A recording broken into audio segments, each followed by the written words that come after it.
You smell that? Nature's most powerful aphrodisiac. Leaving right after this drink. Rock and roll, whiskey, and other stories. With your host, Brian Shaw. Cheers.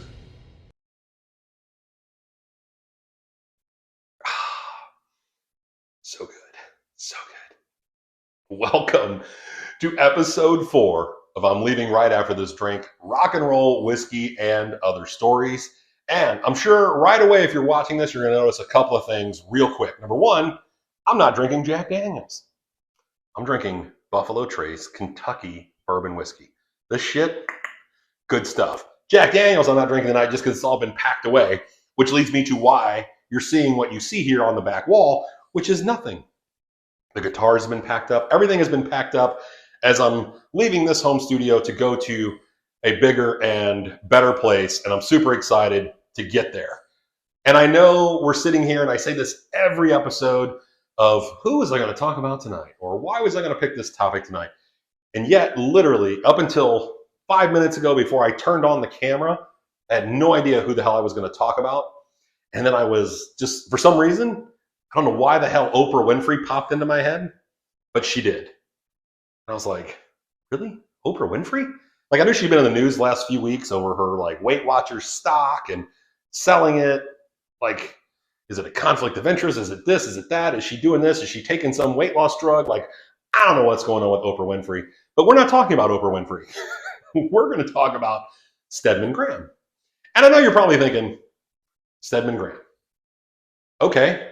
Some of you know that he is the boyfriend of Oprah. Others of you may go, I don't even know who the fuck Stedman Graham is. Which you're definitely probably on point as the majority of people, because you don't really hear about Stedman Graham anymore. You hear more about Gayle King than Stedman Graham. But we're just going to say allegedly to Stedman Graham being her boyfriend, and allegedly Gayle King being her boyfriend. I mean, girlfriend. I mean, it doesn't matter. Allegedly to all of that, because hopefully that just keeps me out of any type of lawsuit should this episode ever get big enough to get to their people or something. I don't really know. Stedman Graham. Focus. Get focused, Brian. Sorry. Buffalo Trace. Good stuff. That's why I'm talking like this.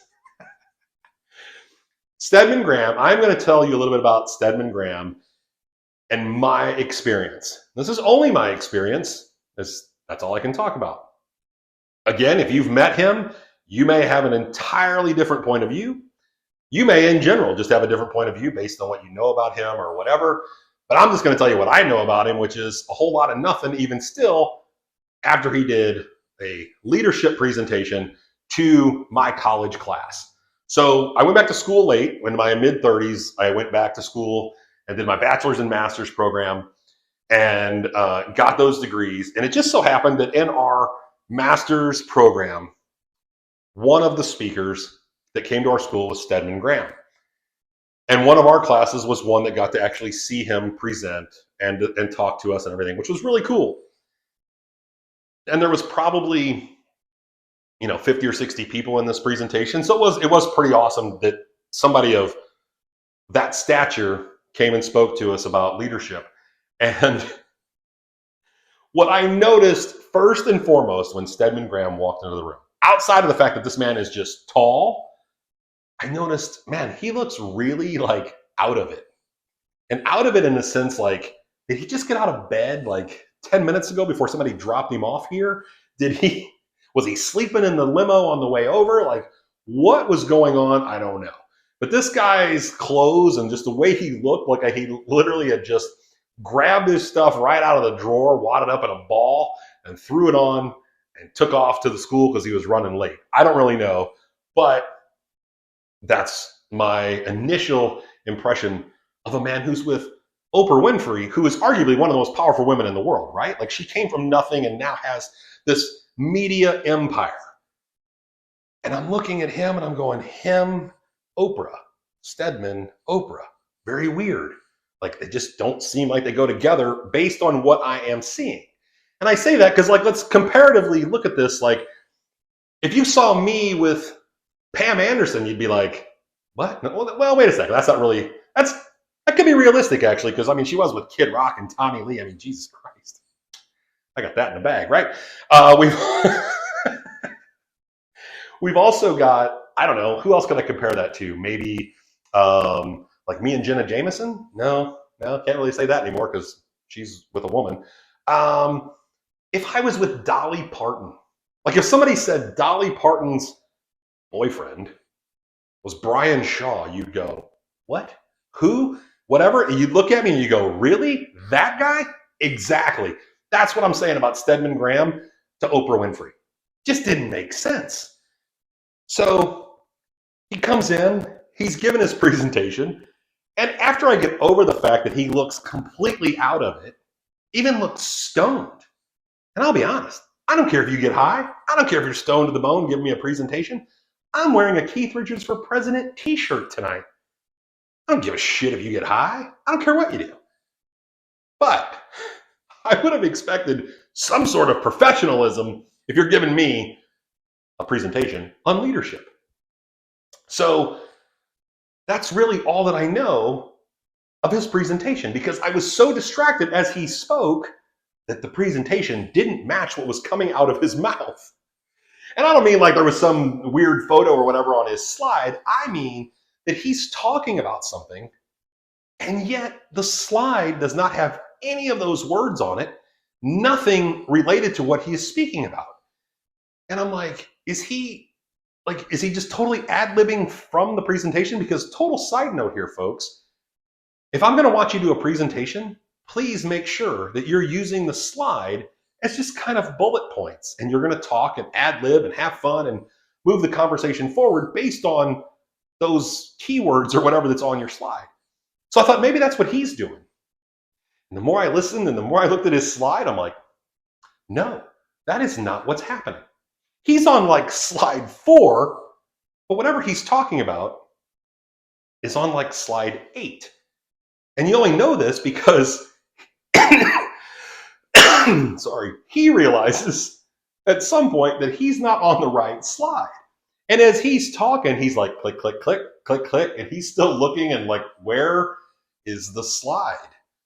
And then he finds it and he starts talking about it. And then he moves on to the next slide, thinking it's going to be in some sort of correct order at that point.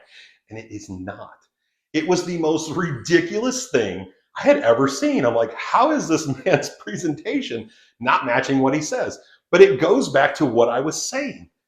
He was so disheveled, I don't think he really thought through his presentation before he showed up at our school to even have this conversation with a bunch of students. Like, what the hell is going on? So not only was he tall, which tall was just tall. Like, I don't really give a shit. I just think it's funny to say, like, when you see the photo of me and him, he's literally like a foot taller than me. And then he's maybe, allegedly high. I don't know. Clothes, a complete mess. The presentation is all over the road. Like, I didn't know what the fuck was going on. But at the end of the day, we got to walk up, shake hands, take a cool photo with the guy. Had a good conversation with him about what? I don't even really remember that either. But it was nice to have like 5 or 6 minutes with a guy who potentially at that time, like 2010-ish, was probably a pretty powerful individual in whatever he does. Like, I don't even know what kind of business this man operates. You'd think I might know that after a presentation he gave, but nope, not a clue. Not one idea of what this man possibly does for a living, other than the fact I know he has to make a lot of money because he's with Oprah fucking Winfrey. And definitely, Oprah's not going to be with some slouch, right? Wouldn't think so. But based on what I saw, he very well could be some slouch. Who really knows? But that's my experience with the very tall Stedman Graham. Once again, thank you guys for tuning in. Hey, I kept this one short. We're like at 9 minutes, 9.5, 10 minutes. Shortest podcast yet. It's probably also one of the worst sounding podcasts because everything is echoing in here. My microphone could be jacked up too. Who really knows? The lighting is sucking in here. And I've definitely had a lot of Buffalo Trace tonight. So I hope you guys enjoyed the episode. Please keep liking and sharing and sending it to your friends and subscribing and doing all of that fun shit that I know everybody hates to do. But please, I appreciate it. And once again, cheers, my friends. and enjoy some really good Kentucky bourbon whiskey with Buffalo Trace. Oh, yeah. Thanks for listening. Please like and subscribe. You dig? God bless the internet.